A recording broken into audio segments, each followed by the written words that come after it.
ভারতের বিপক্ষে টি-20 সিরিজের প্রথম ম্যাচেও হার বাংলাদেশ দলের। টেস্ট সিরিজের মতো টি-20-র প্রথমটিতেও অসহায় আত্মসমর্পণ করতে হয়েছে টাইগারদের।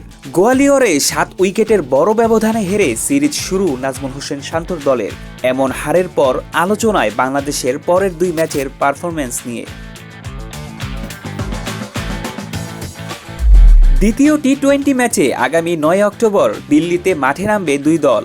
আর এই ম্যাচ নিয়ে গতকাল সংবাদ সম্মেলনে শান্ত বললেন, ঘুরে তো দাঁড়াতেই হবে, কিভাবে আমরা কামব্যাক করতে পারি সেটা দেখতে হবে। আমার মনে হয় আমাদের সবারই দায়িত্ব নিতে হবে।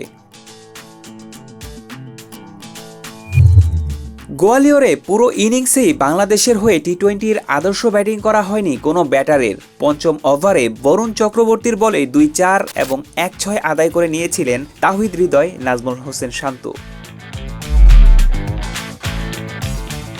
পুরো 20 ওভারের ম্যাচে বাংলাদেশের টি-20 সুলভ খেলা দেখা গিয়েছে ওই একবারই। এর আগে বাংলাদেশের 2 ওপেনারকে ফিরিয়েছিলেন আর্শদীপ। এরপর থেকে মোটা দাগে ভারতের বোলিং লাইন আপের সবাই সফল হয়েছেন বাংলাদেশের বিপক্ষে। ফলাফল হিসেবে বাংলাদেশ অল আউট হয় 127 রানে ইনিংসের 1 বল বাকি থাকতে।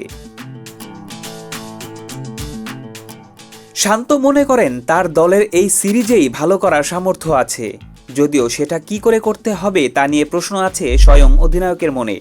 আমাদের সামর্থ্য আছে, সামর্থ্য অবশ্যই আছে বলে আমি বিশ্বাস করি, তবে দক্ষতা উন্নতির অনেক জায়গায় আছে, কিন্তু এই উন্নতি কিভাবে হবে।